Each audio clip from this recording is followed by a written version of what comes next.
Olá, meu nome é Fernandes, eu sou casado com a Teresa e nós temos um filho chamado Arthur. Ele tem 14 anos, faz 15 anos, daqui a um mês, mais um pouco menos de um mês. Essa é a minha família e eu estou aqui hoje para compartilhar com vocês algumas convicções. E quero inspirar vocês, que nós vamos falar da palavra de Deus e que nós possamos nos aprofundar nas Escrituras. E para começar, eu gostaria que nós pudéssemos pensar, que você pensasse aí na sua casa, onde você está me ouvindo. Se você fosse fazer um jantar, você, sua família, quem você gostaria de convidar para estar com você nesse jantar? Quem você pensaria? Puxa, eu gostaria de convidar essas pessoas. Como seria? Quem seriam essas pessoas? Você excluiria alguém? Você não pensaria em alguém? Talvez esse não, esse sim? Isso é quase normal, não? Nós vamos ver uma escritura hoje que fala sobre um jantar também, em que Jesus esteve com os seus discípulos e mais algumas pessoas.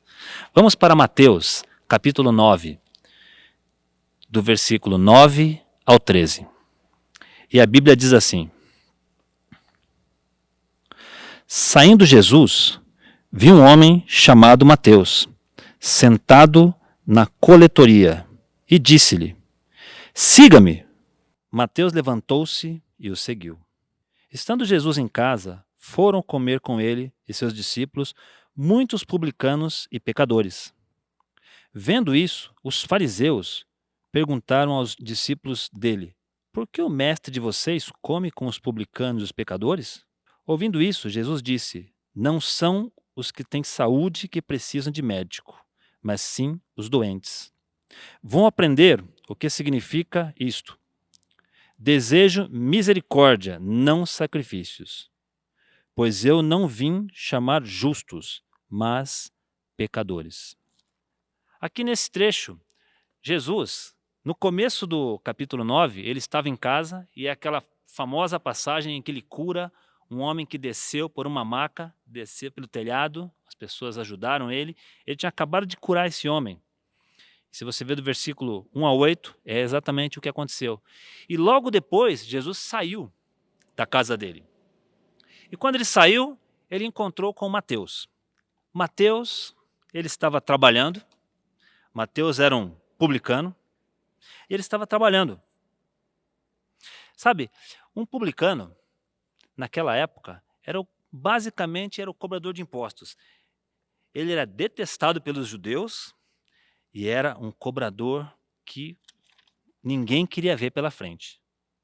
Porém, quem eram os publicanos de fato? Na capital do império existiam algumas pessoas. E essas pessoas, o império leiloava alguns setores, algumas regiões, algumas províncias, para que elas pudessem fazer a coleta dos impostos. Era a coleta do dinheiro público. Tanto é que no latim tesouro público significa in publicum. Por isso veio o nome publicano. E como essas pessoas ficavam na capital, geralmente, então, como eles compravam o direito de exploração dos impostos em locais mais distantes, era comum eles contratarem pessoas mais próximas dessas regiões. Eram os publicanos regionais, digamos assim. Porém, como as regiões eram muito grandes, esses também, por sua vez, vendiam esses direitos para outros publicanos, que eram pessoas geralmente da região. Por isso que muitos judeus também eram publicanos, porque eles compravam esse direito para cobrar do seu próprio povo os impostos para o império. Por isso que eles eram tão mal vistos assim. Imagina, os judeus, alguns não conseguiam, iam mal nos negócios, tinham que pagar os impostos, iam à falência, de repente, eu vou virar um publicano, vou comprar aqui, vou dar um jeito. E aí virava um publicano e começava a cobrar impostos do seu próprio povo. E muitos deles tinham a má fama, eram conhecidos por serem pessoas desonestas, cobravam demais. Então o que aconteceu? Mateus veio justamente dessa linhagem, os publicanos, os odiados pela sociedade. E aqui quando ele foi jantar, tinham os publicanos e tinham também os pecadores, segundo aqui fala a Bíblia. Ou seja, eles eram pessoas ruins. Vamos ver um vídeo agora que fala de um exemplo de um personagem também ruim. E acho que você conhece esse personagem. Vamos ver.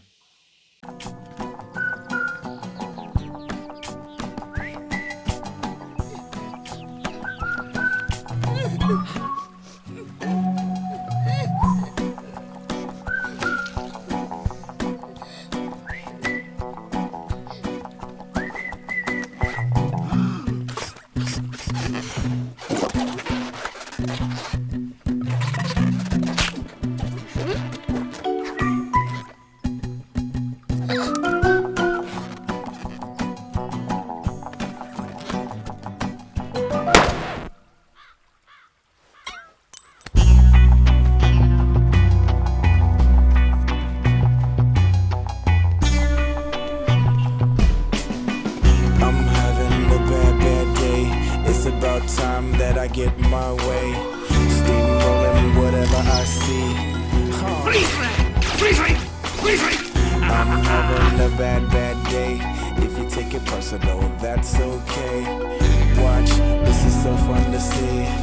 Oh, despicable me.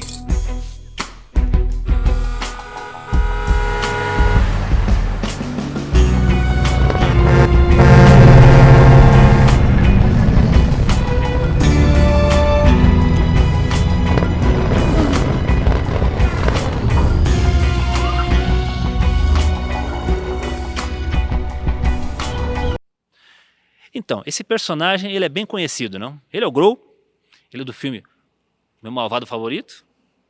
E esse personagem, ele é muito interessante, porque ele mostra exatamente o que é uma pessoa ruim, né? Ele é insensível, ele fura o balão daquele garoto, não tá nem aí, é egoísta, só pensa nele mesmo. Ele é arrogante, se acha melhor do que os outros, tanto é que o carro dele é maior que os maiores carros daquele local. E ele tinha a fama de ser um inventor, ele se gabava de roubar as coisas. Tanto é que ele queria roubar a Lua, né? Para ser conhecido como fazer a coisa mais incrível e roubar a Lua para poder se usufruir disso. Então, resumindo, o Gru era malvado mesmo. Mas é interessante que durante o filme ele mudou. Se você vê, e quem mudou a vida desse homem, desse personagem, foram 3 crianças. Por que as 3 crianças mudaram? Porque elas tinham um coração puro. Eu não vou falar mais, se você quiser, dá uma olhada no filme, se você não viu, é bem interessante, mas o que nós podemos ver é que esse personagem mostra muito sobre o que é uma pessoa malvada. E sabe, Mateus também ele era conhecido por ser um cara ruim, uma pessoa ruim. Mas é interessante que Mateus ele foi chamado por Jesus. Ele não hesitou, ele não deu desculpas, ele foi até Jesus e acho que ele se transformou um pouco, né? Tanto é que ele se tornou um dos 12 apóstolos. Sabe, eu gostaria de falar um pouco sobre transformação, que é a mesma coisa que metamorfose. A transformação, eu fui procurar no dicionário, fala que é a ação e o efeito de transformar.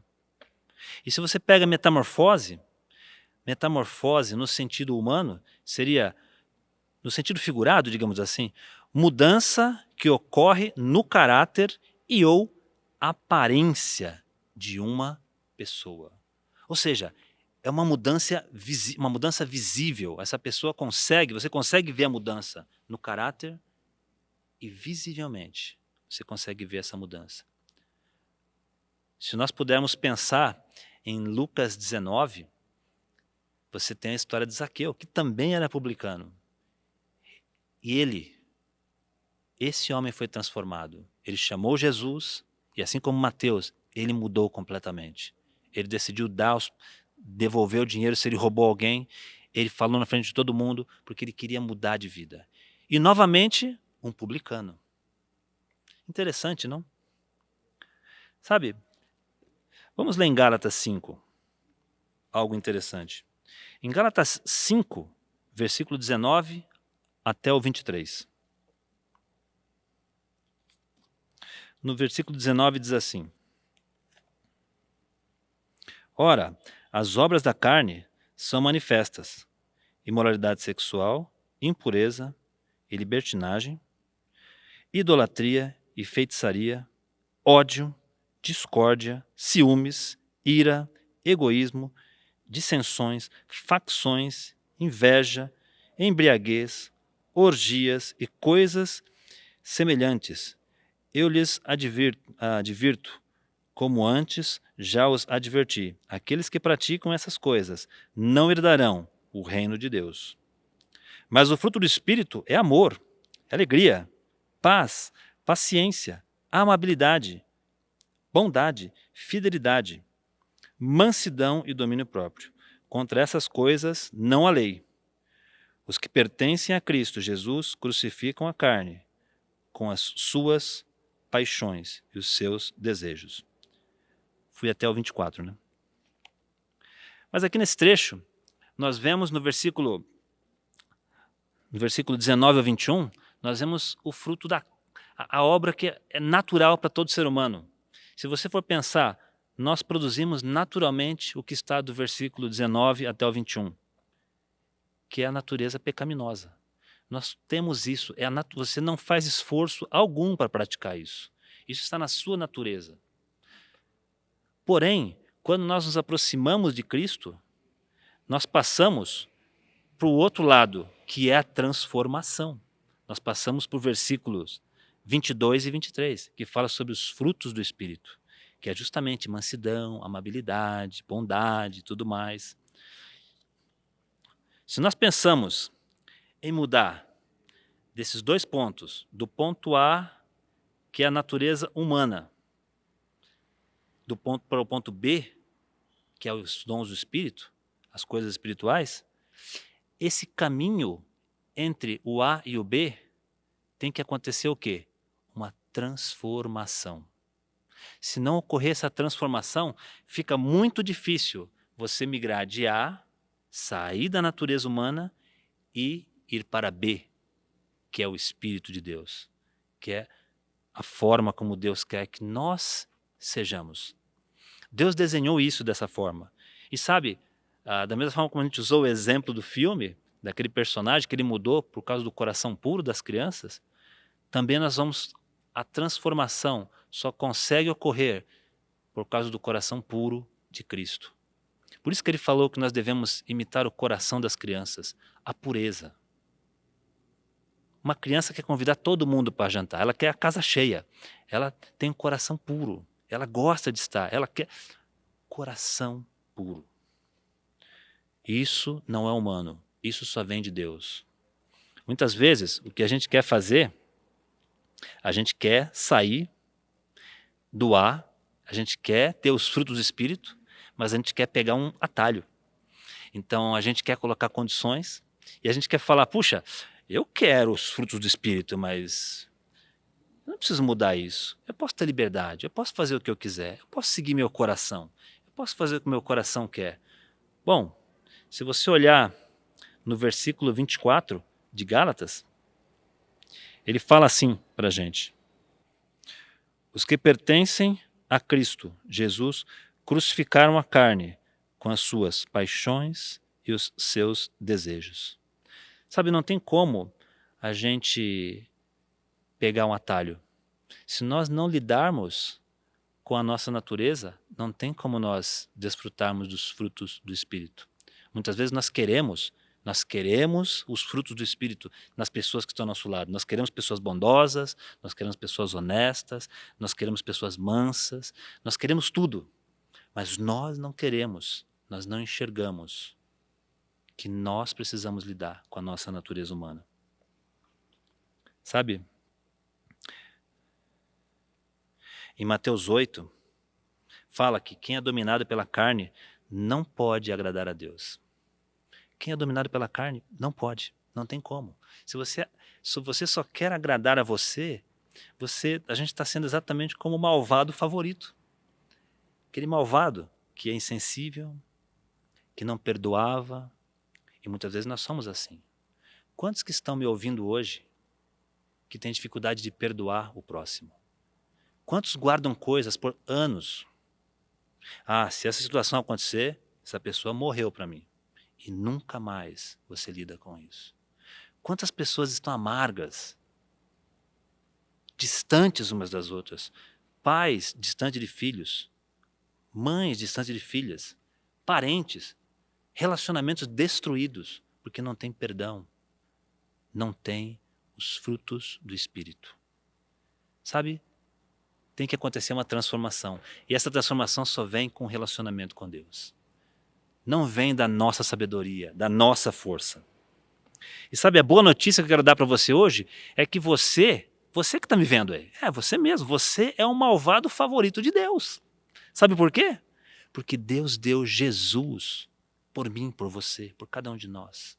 Se Ele deu Jesus por nós, é porque Ele nos ama. Porque Ele quer ter um relacionamento conosco. Ele quer se relacionar comigo, quer se relacionar com você. Ele quer te convidar para jantar com Ele, junto com os pecadores.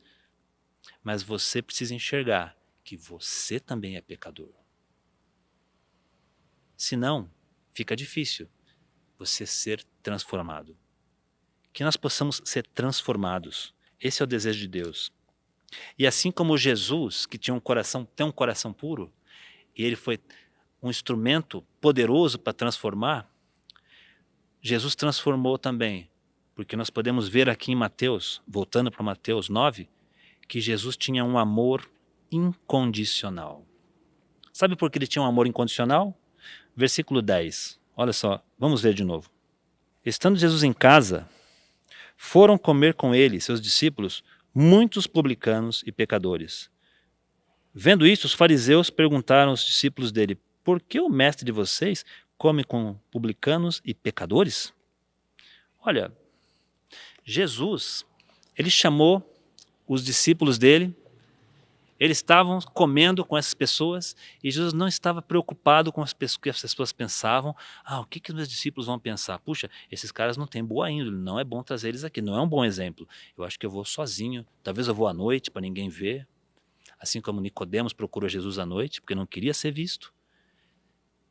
Jesus não se preocupou com as pessoas. Jesus se preocupou em amar as pessoas incondicionalmente. Na Bíblia nós vemos, lá em 1 João, que fala que nós devemos... Se você não ama quem você vê, como você vai amar a Deus que você não vê?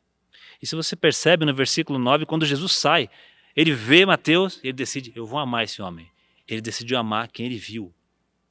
Ele tinha um amor incondicional. Por isso que ele foi lá, ele jantou.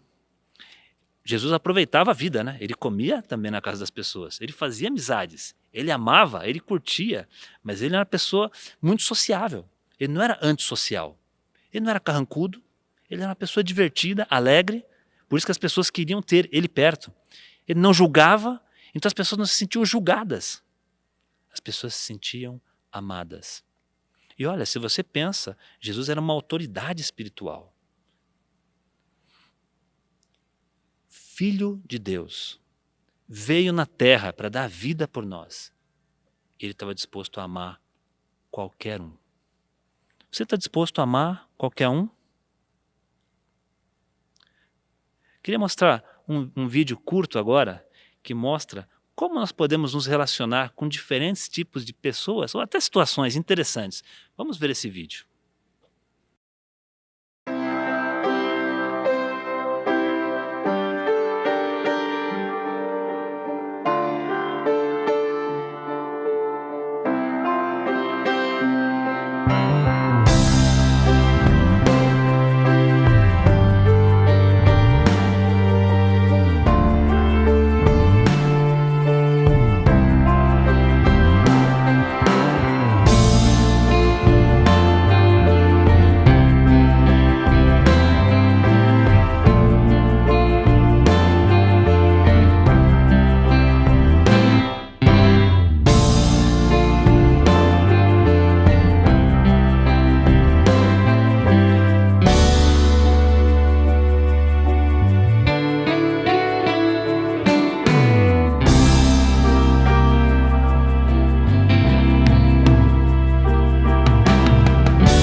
Esse vídeo é interessante porque mostra como nós conseguimos nos relacionar com os animais, né? É interessante, os animais eles têm uma capacidade de resposta quando eles se sentem amados, quando você dá atenção. E é interessante que uma vez eu vi uma aula de um amigo e ele falou o seguinte, olha, por que o cachorro é o melhor amigo do homem? Não sei se você sabe disso, uma curiosidade, hoje você vai saber então. Hein? Porque numa amizade, geralmente o ideal é que seja 50% de cada lado. Ou seja, se eu dou do meu tempo, dou atenção 50%, eu espero receber 50%. Então, geralmente, nós procuramos democratizar a amizade. E muitas vezes não é assim. Com o ser humano, muitas vezes você mais investe numa amizade do que recebe o retorno. Ou, às vezes, alguém investe mais na amizade com você e você não dá tanto retorno. Isso varia. Às vezes a amizade é 70% do lado de cá, 30%, 70%, 30%, 60%, 40%, nunca é 50%. É interessante que com o cachorro fizeram uma pesquisa. E os animais, pelo menos o cachorro, ele dá um retorno de 70%. Ele dá atenção. Quando você chega em casa, ele está lá feliz, ele não guarda rancor, ele não tem mau dia, ele sempre está num bom dia. Ou seja, ele dá. Por isso que o homem adora, não precisa se dar, né? Ele recebe. Por quê? É fácil se relacionar. Mas sabe, a gente consegue se relacionar tanto com os animais, mas por que é tão difícil assim nós nos relacionarmos com os seres humanos? Hoje nós estamos isolados, hoje nós estamos numa situação como podemos dizer, um distanciamento social. Hoje, quando se falava, antigamente falava assim, olha, ame seus parentes, vá visitá-los. Hoje você fala, ame seus parentes, não vá visitá-los. Hoje nós falamos, olha, ame as pessoas, dê um abraço. Hoje, ame as pessoas, não dê um abraço. Olha que loucura.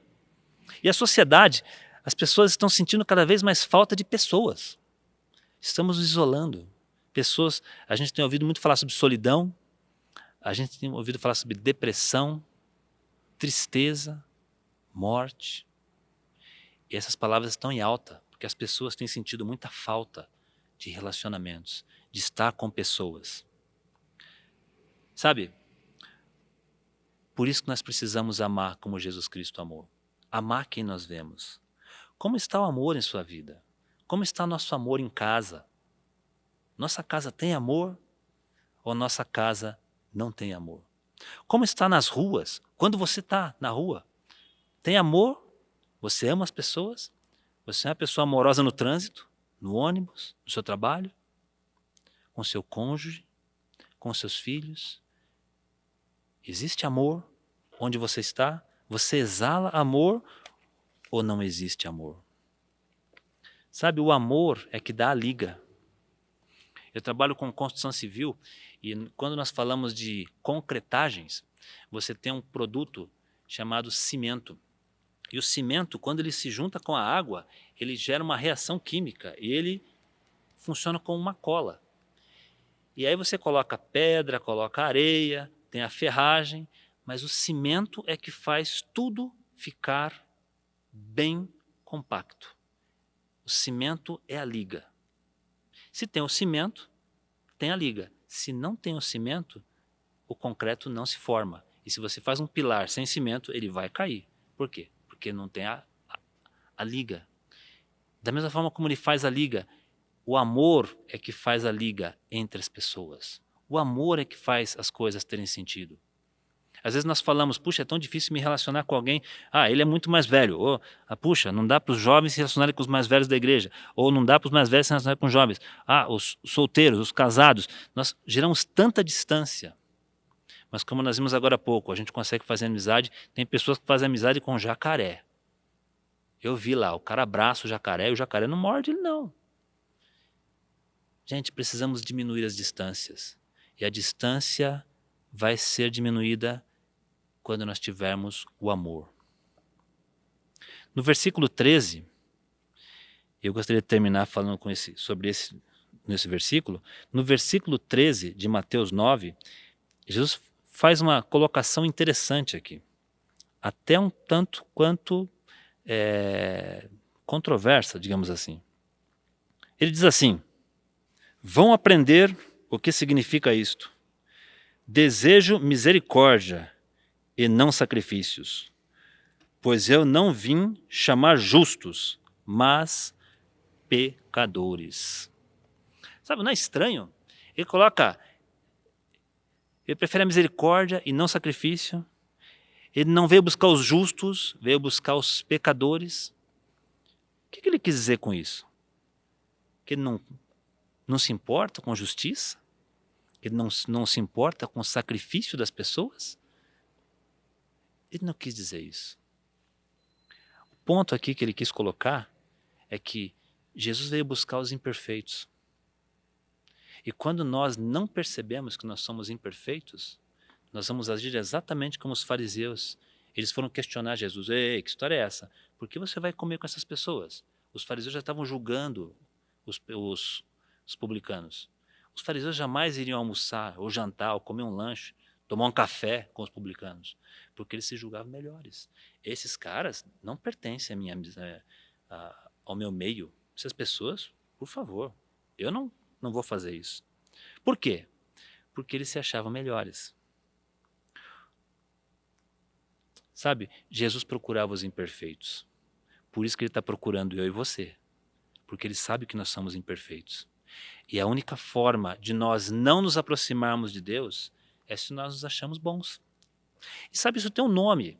O nome científico disso daí é orgulho. Em Provérbios, capítulo 16, versículo 5, a Bíblia diz assim: o Senhor detesta os orgulhosos de coração. Sem dúvida, serão punidos. Sabe, o que pode nos afastar da transformação, sabe, é o orgulho. O que pode nos afastar do amor, o amor ágape, que nós vemos na Bíblia, que é o amor que se dá, que se entrega, o amor incondicional, é o orgulho. Nós queremos receber, mas nós não reconhecemos que nós precisamos dar também, servir, amar. Nós somos o centro do mundo, nós somos parte do mundo. Nós não somos o centro do universo, nós somos parte dele. Nós não somos o centro da igreja, nós somos parte da igreja, parte do corpo. Por isso que nós precisamos matar o orgulho. Como a Bíblia fala aqui em Provérbios. O Senhor detesta os orgulhosos de coração. Não porque Deus te odeia se você for orgulhoso, mas Deus não odeia as pessoas, mas Ele odeia o pecado. Porque o pecado afasta as pessoas de Deus. O pecado cega. Faz você pensar, puxa, eu não consigo mudar, eu sou assim mesmo, não dá, eu não vou perdoar mesmo, eu não vou amar mesmo, poxa vida, todo mundo que se vire. Afinal de contas, cada um tem que fazer sua parte. Sabe, se Jesus pensasse assim, eu não sei se ele ia para a cruz por nossa causa, não. Mas ele não pensou assim. O orgulhoso coloca condições. Olha, eu me aproximo de Deus, mas eu não quero mudar isso. Eu vou ler a Bíblia, mas eu não quero me comprometer com Deus, não quero ter um compromisso com Deus. Olha, imagina se você casasse com alguém que falasse, olha, vou ser 50% fiel a você, tá bom? Você ia sorrir ou você ia chorar e ia sair bravo, triste, magoado? Olha, eu vou trabalhar para você, mas eu não vou chegar no horário, tá bom? Eu vou chegar no meu horário, porque eu não consigo acordar cedo. O entrevistador vai falar assim, próximo, tchau. Sabe, não são as suas condições, são as condições de Deus. E olha, se Deus criou o universo, se Ele nos criou, Ele sabe como a gente funciona. Então, acho que é bom a gente ouvir um pouco as orientações de Deus. Porque o amor de Deus é incondicional. O orgulhoso não vê que precisa mudar. É sempre o mundo que precisa mudar. O mundo está errado, mas ele está certo. Gente, está na hora de nós percebermos que precisamos olhar um pouco mais para o espelho. O espelho espiritual é a Bíblia. Então, se nós olhamos para a Bíblia, você vai ver o espelho espiritual da sua vida. Porque a Bíblia, nós temos vários estudos que falam, e um deles chama-se a Palavra de Deus. Fala que a Bíblia é cortante, ela vem para mostrar o nosso coração. nos ensinar. A palavra de Deus tem um propósito, mas você precisa olhar para ela com humildade, porque ela vem nos ensinar. Ela só consegue ensinar quem quer ser ensinado. Eu tomei essa decisão há 30 anos atrás, de ser ensinado. Por isso que eu estou aqui. Graças a Deus.